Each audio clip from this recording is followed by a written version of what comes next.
Hey, welcome to the She Force Show. I'm Amy Carlson, your host, and today I have my amazing guest, Charissa Turnbull, and she is an intuitive financial coach.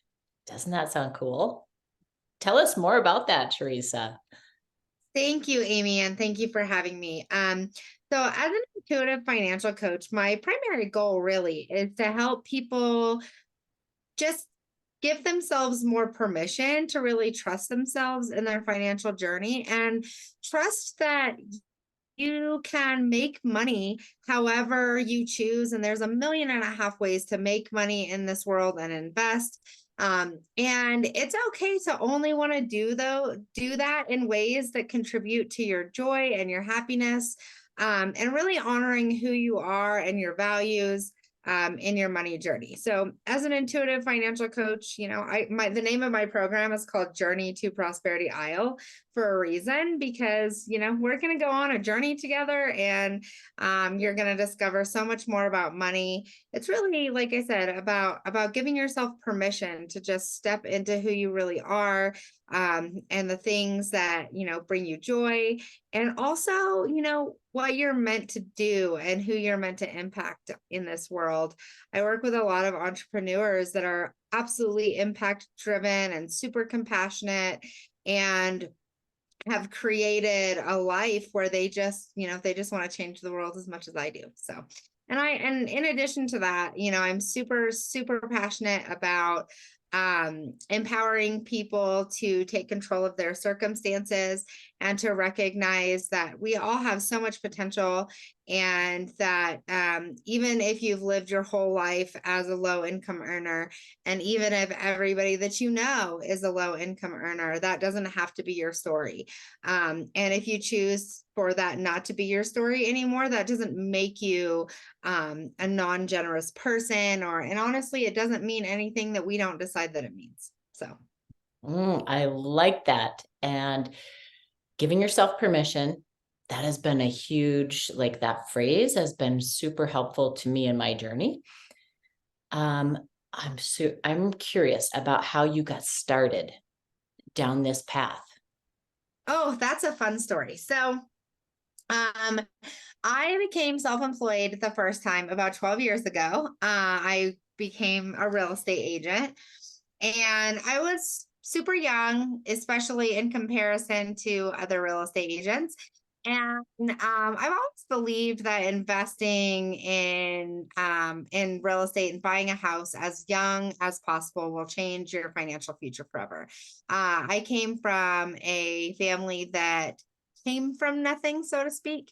And truly, like, my parents are self-made in every sense of the word. And my mom always told me that one of the things that completely changed their lives was when they essentially gave up everything that they knew and moved to Colorado, because Colorado was a market that they could afford to buy a house in, which is funny now, but that's another conversation another day. But so that really stayed with me. And because of the age that I was when I got into real estate, most of my friends were in that, like, just coming out of the irresponsible phases of your early 20s, and like probably maybe wanted to think about buying a house, but didn't even really know where to begin. And my husband and I were kind of in that phase as well. And we were working on some things for ourselves financially to figure it out. And I've always been really, really good with money. Not necessarily in the sense of being a saver. I'm actually a spender. I would classify myself as a spender, but I'm very good with understanding the flow of money. And so I was teaching this to my husband, and because he definitely grew up in a different kind of money environment than me.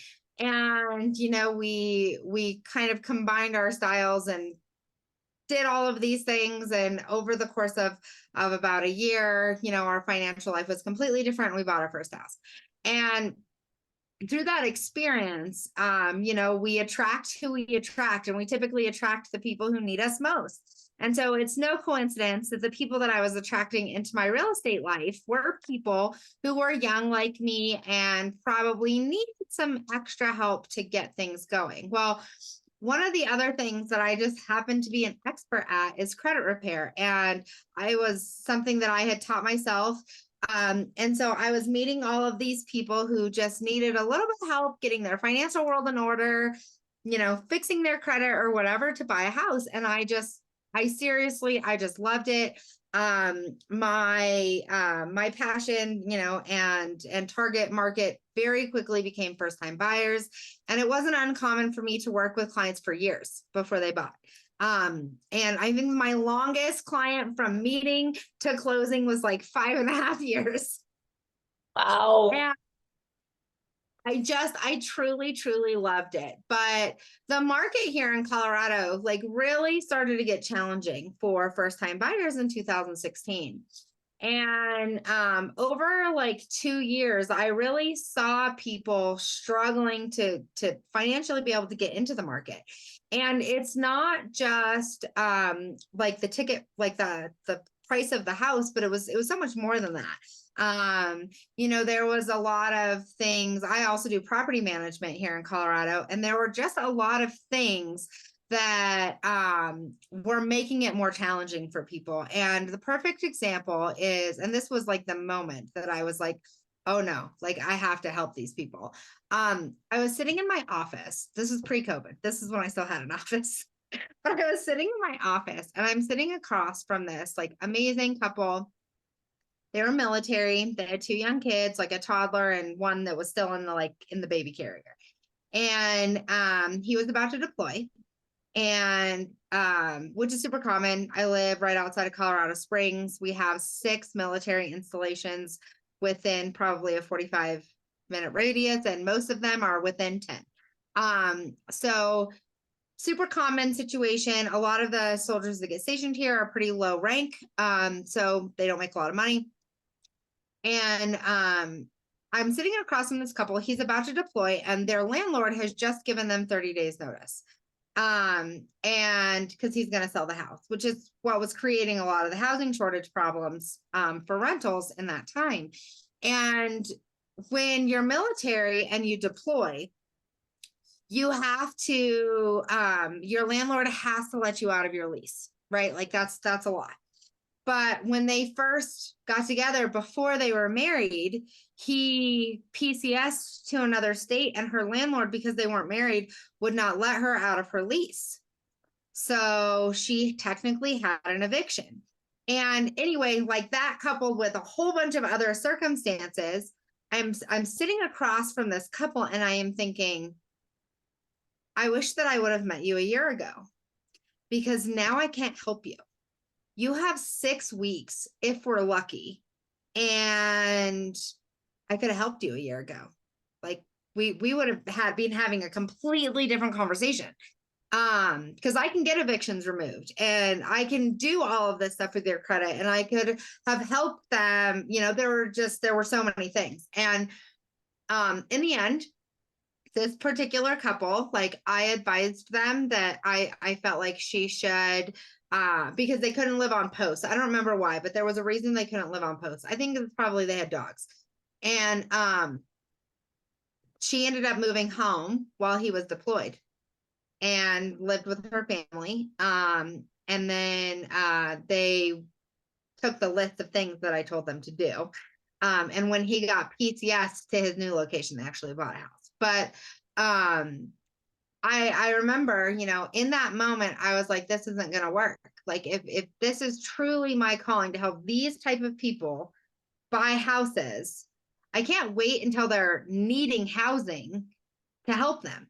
And prior to that point, I had offered financial and credit services to my clients for free, because I wasn't actively helping them do disputes or anything like that. I mean, I can, but I wasn't. I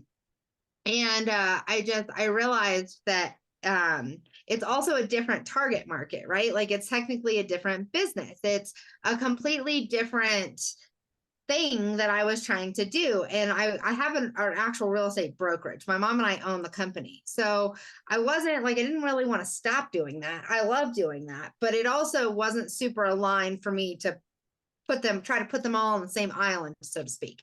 So I decided I was going to become a credit consultant. That was my initial plan. And there's been a huge journey between there and now, but I will just tell you that in the end, I've realized that I like the education piece more than the paperwork piece. And I don't want to help people like blindly dispute their credit report if they're not also willing to like learn how to change their lives so that they're not constantly in that same situation. I would rather teach you how to fix your credit, let you do it for yourself so that you don't have to pay monthly for me to do it, because you're going to learn a lot more about how to have a healthy financial situation if you do that. So I started kind of teaching that, and then I do done for you credit services, but it's much different. And then from there, I moved into actually true financial coaching.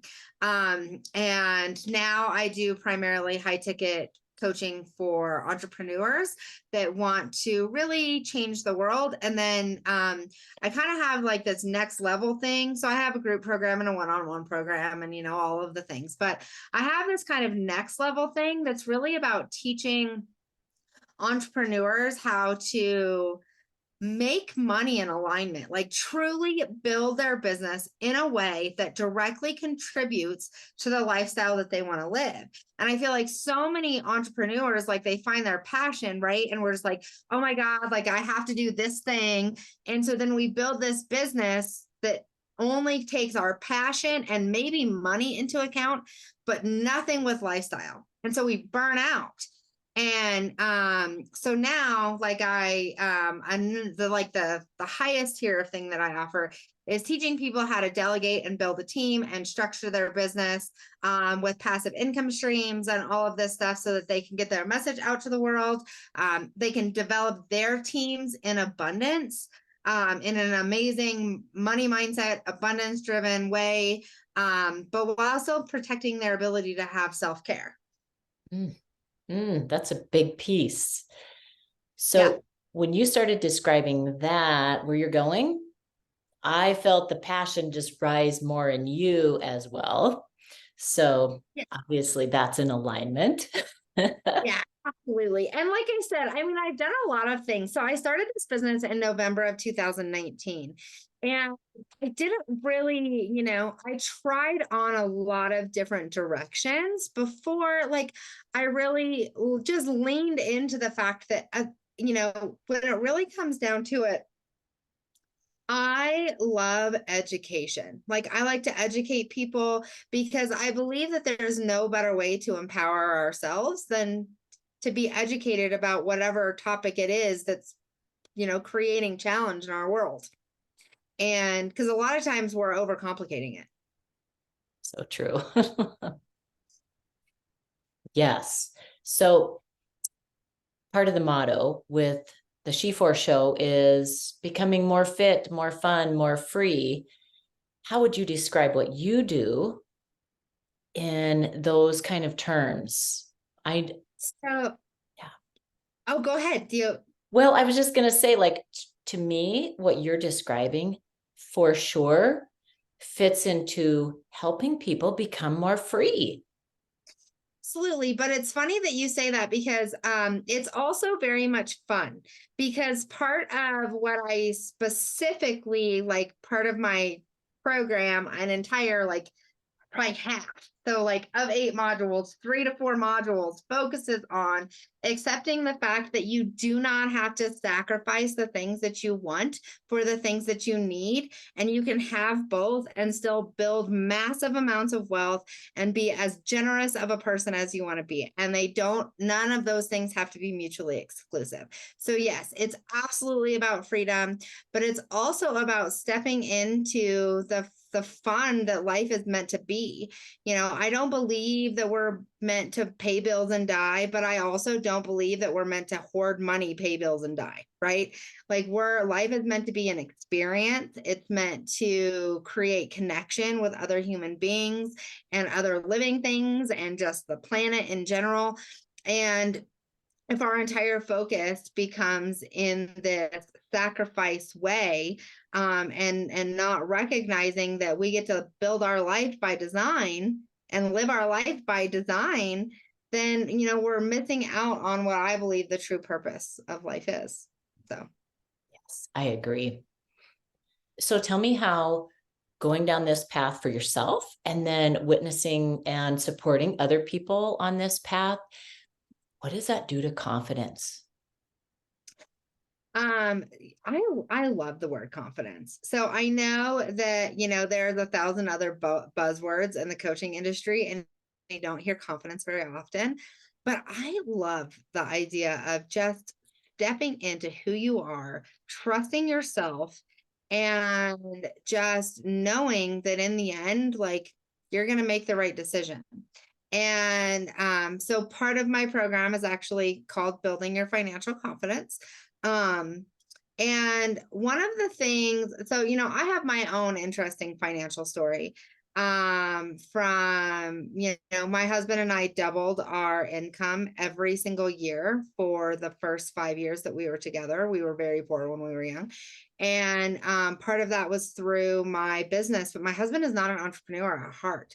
Part of that was also his own career development. And I dropped out of college. He technically graduated, but didn't go into his career field. So there was a whole lot of things like personal and emotional growth, right, that had to happen to make those things happen. And I just, in the end, like, it really just came down to, once we allowed things to be easy and we really just allowed us to know what it is that we truly wanted, everything else just fell away. You don't have to sacrifice to, and you don't have to feel like you have to, what's the word I'm looking for? Like, you don't have to control the flow of your money for it to be there. And you don't have to worry about how you spend and you save when you actually know what you want. Because when you actually know what you want and you're mindful about living your life in alignment with those things, you just don't buy shit that you don't want. Sorry. Oh, that's okay. You don't. Okay. You can Okay. do that on my show. Okay. You don't buy the stuff that you don't want, that's not in alignment. You don't waste money, waste money. I hate that word. It's only wasteful if you bought it and didn't actually want it. If you wanted it, I don't care how much money it was, it's not wasted. And so I feel like when you step into what you truly want and you just allow yourself to know what that is, it creates this confidence that I don't even know how to describe it. It's even beyond confidence. It's a deep knowing. It's just a deep, deep knowing that everything is exactly as it should be and everything is going exactly where it should be. And you're going to be able to make money however you want, and you're going to be able to grow your money however you want. And retirement isn't a pipe dream. It's going to happen when you're ready for it. Yeah. I love how you just connected the dots there about knowing what you want, and that builds confidence, and then moving in that direction, and then that trust. Fabulous. So many juicy gems in this conversation. Before we wrap it up though, is there anything that you feel like, oh, there's something I really want people to consider, to chew on, to take away that we didn't get to talk about yet? Yes, there is one thing. And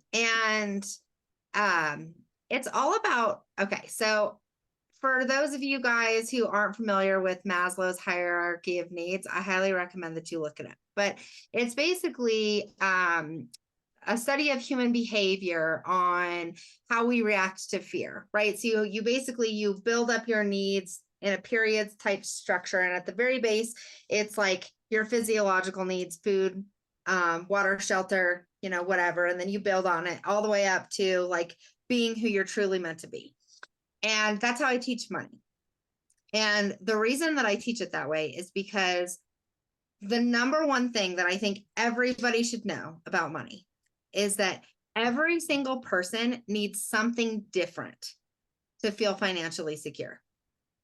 And none of them are wrong and none of them are right. They are simply different. And when you figure out what it is that you need to feel financially safe, and you build that at the base of your wealth building pyramid, so to speak, you can never fail. It becomes impossible to fail, because not only have you created your ability to feel that way before you have it, because we all know if you're going to create something, like, you have to know what it feels like first to truly create it, right? So you've now created that feeling, and then you've created the physical representation of that feeling. And then you've built your entire financial structure based on creating that feeling.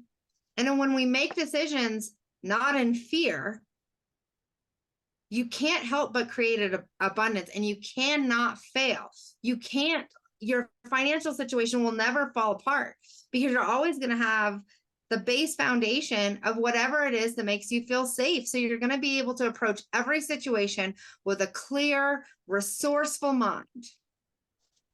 Brilliant. I love the use of drawing in the hierarchy of needs right there. And again, I felt that passion well up in you as you were describing it so amazingly. Yes.